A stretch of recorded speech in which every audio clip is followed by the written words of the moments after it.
बिस्मिल्लाहिर्रहमानिर्रहीम। नाज़रीन, आज की नशिस्त में हम बयान करेंगे जादू किसने करवाया है। हर शख्स ये जानना चाहता है हमारे ऊपर जादू किसने करवाया। बड़ा अहम सवाल है ये। हमारे पास जब भी पेशेंट आते हैं उनको ये टेंशन नहीं होती कि हमारा इलाज हो। पहला सवाल ये होता है कि जादू किसने करवाया। हर शख्स ये जानना चाहता है।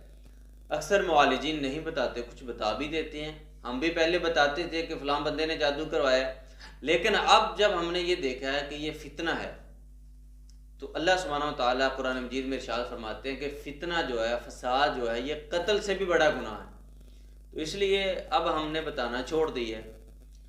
बताना भी नहीं चाहिए और पूछना भी नहीं चाहिए। इसके दो नुकसान हैं।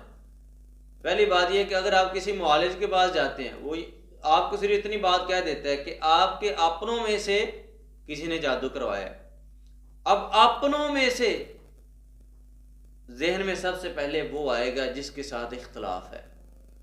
जब पता चल गया कि फलां ने जादू करवाया, कता तलकी हो जाएगी।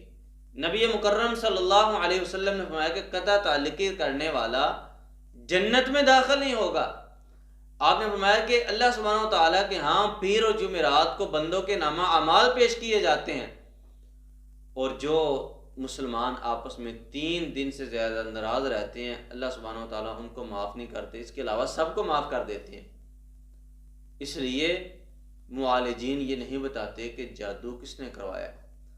दूसरा, इसका बड़ा नुकसान ये होता है कि जब हम जिक्र करते हैं कि फ़लाँ ने जादू करवाया, घरों में जाके लोग जिक्र करते हैं, जी फ़लाँ ने जादू करवाया। अब बार बार जब जादू की गर्दान होती है तो जादू की गर्दान करने से भी जादू हो जाता है। जादू की गर्दान करने से भी शयातीन जिन्नात को ताकत मिलती है, ये उनकी ग़ज़ा है। जब हम इलाज की तरफ जाएंगे तो अल्लाह के फजल से शयातीन जिन्नात कमज़ोर हो जाएंगे। जब हम ये बताएंगे जादू किसने करवाया, फिर उनको मज़ीद ताकत मिलेगी। मैं हज़ारों सैकड़ों ऐसे केसेस जानता हूँ कि जिन्होंने ये पता किया हमारे ऊपर जादू किसने करवाया, फिर उसके बाद वो उनके पास गए कि आपने हमारे ऊपर जादू करवाया है। तो ऐसे लोग हैं कि वो कुरान मजीद उठाने के लिए तैयार हो गए, कसम उठाने के लिए तैयार हो गए कि हमने तो जादू नहीं करवाया। अभी ये चंद दिन पहले का वाक़या है। एक ऐसी बच्ची मेरे पास इलाज की गर्ज से आई कि जिसकी ज़ुबान बंद थी। जब हमने अल्लाह के फजल से रुक़िया किया तो अल्लाह सुब्हानहू व तआला ने उसको शिफा दे दी।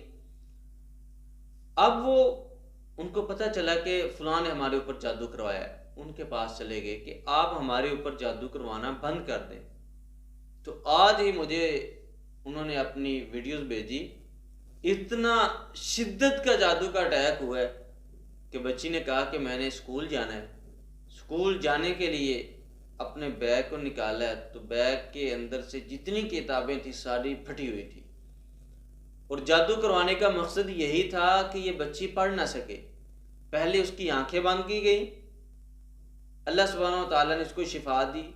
फिर दोबारा जादू हुआ, उसकी ज़ुबान बंद हो गई। अब तीसरा अटैक जो हुआ है उसकी वजह से उसकी किताबें फटना शुरू हो गई हैं। तो इसलिए इस चीज़ की तरफ नहीं जाना चाहिए कि जादू किसने करवाया है, बल्कि इलाज की तरफ जाना चाहिए। बाद लोगों को ये बड़ा शौक होता है कि हमें पता चले कि जादू किसने करवाया, तो उनके लिए आज का अमल ये बता देते हैं कि अगर आप ख्वाब में देखना चाहते हैं जादू किसने करवाया तो 7 दिन तक आप ये अमल करेंगे तो अल्लाह के फजल से ख्वाब के अंदर वो शख्स आ जाएगा जिसने जादू करवाया होगा। लेकिन याद रखें कि बाज़ औक़ात ये शैतानी ख्वाब भी हो सकता है। ख्वाब में आपको नज़र आता है कि फ़लाँ बंदे ने जादू करवाया, तो आपने किसी मुआलिज से उस ख्वाब की तबीर लेनी है। आपने इशा की नमाज के बाद 2 रकअत नफल नमाज पढ़नी है। 2 रकअत नफल नमाज पढ़ने के बाद आपने उसी जगह पर बैठ जाना है, 11 मरतबा दुरूद इब्राहिमी पढ़ना है, और सूरह तौबा की आखिरी आयत को आपने 70 मरतबा पढ़ना है। और उसके बाद या अल्लाह या कादिर, या अल्लाह या कादिर, या खबीर अखबिरनी, यह आपने 70 मरतबा पढ़ के उसके बाद आपने सो जाना है। 7 दिन आप ये अमल करेंगे तो इंशाअल्लाह जिसने